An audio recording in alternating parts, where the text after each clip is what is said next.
মুখ ফিরিয়ে নিয়েছে জনতা। গণদেবতার রোষে অনিশ্চিত হয়েছে যে নেতাদের রাজনৈতিক ভবিষ্যৎ। তার মধ্যে অন্যতম হল দিলীপ ঘোষ, অধীর রঞ্জন চৌধুরী, শুভেন্দু অধিকারী, মোহাম্মদ সেলিম, সুজন চক্রবর্তী, নীতিশ প্রামাণিক, সুভাষ সরকার। ভিডিওটি শেষ পর্যন্ত দেখুন। চ্যানেলে নতুন হলে সাবস্ক্রাইব করুন, পাশে থাকা বোতামটি বাজিয়ে দিন।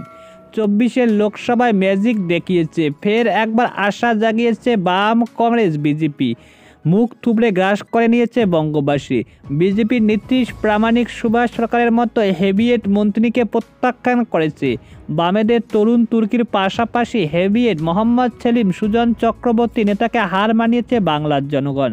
সেই সঙ্গে অধীর রঞ্জন চৌধুরী, দিলীপ ঘোষকে হার মানিয়েছে। খানিকটা অপ্রত্যাশিত হলে হার মেনেছে অধীর রঞ্জন চৌধুরী। আর এই হার শুধুমাত্র নির্বাচনী রাজনৈতিক প্রভাব ফেলেছে তা নয়, সমর্থকের মন ভেঙেছে তা নয়, বরং প্রশ্নের মুখে ফেলে দিয়েছে এই নেতাদের রাজনৈতিক কেরিয়ার। লোকসভা ভোটের এই তালিকা নিয়ে আলোচনা করা যাক। প্রথমে আসা যাক বঙ্গ বিজেপি। দিলীপ ঘোষ বাংলা থেকে বিজেপির 19 জন সাংসদকে পাঠাতে বড় ভূমিকা নিয়েছে তিনি। বুথে বুথে সংগঠন করে তৈরি করে রাজ্যে বিজেপির প্রধান বিরোধী আসনে বসানো সে কাজটা করেছে তিনি। ভোটের লড়াইয়ে কোনোদিন সেইভাবে হার মানেনি দিলীপ ঘোষ। সেই তারকা এবার নিজের গড় মেদিনীপুর থেকে সরিয়ে বর্ধমান দুর্গাপুরে আনা হয়, আর তাতে ইতিহাস বদল।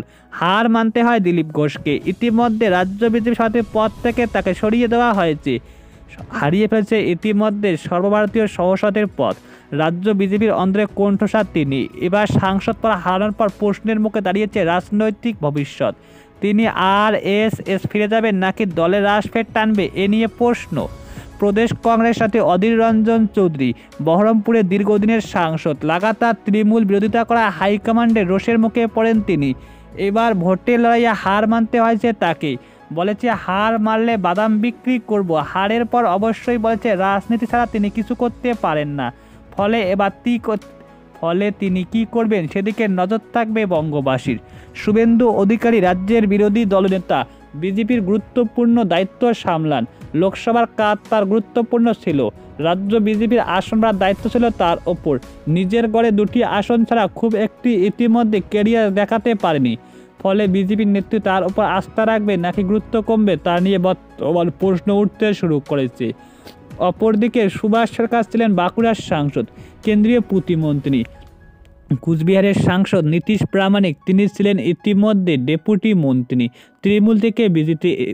তৃণমূল থেকে বিজেপিতে এসেছে, খোদ অমিত শাহের ডেপুটি হন তিনি। এবার ভোটে হেরে যায় জগদীশ চন্দ্র বর্মা বসুনিয়ার কাছে প্রায় 39,000 ভোটের কাছাকাছি।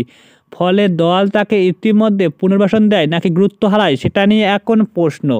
মোহাম্মদ সেলিম সিপিএম রাজ্যের সম্পাদক, তার নেতৃত্বে ঘুরে দেওয়ার স্বপ্ন দেখেছে লাল সৈনিকরা। কিন্তু কোথায় কি, বাংলায় বিধানসভায় নিশ্চিহ্ন হয়ে গিয়েছে বামেরা। লোকসভায় তারা মহাশূন্য। নিজে তো জিতলেন না, জেতাতে পারলেন না কোনো দলের নেতাদের। সুজন চক্রবর্তী একই দশা, দমদম আসনে তৃতীয় হয়েছে তিনি। ফলে বাংলার রাজনীতিতে পরোক্ষ ব্যক্তিদের কেরিয়ার নিয়ে বেশ চিন্তার মুখে। অপরদিকে রয়েছে ইতিমধ্যে লকেট চ্যাটার্জি। সব মিলিয়ে বড়কে ঠেলে দিয়েছে এই সমস্ত নেতাদের কেরিয়ার নিয়ে।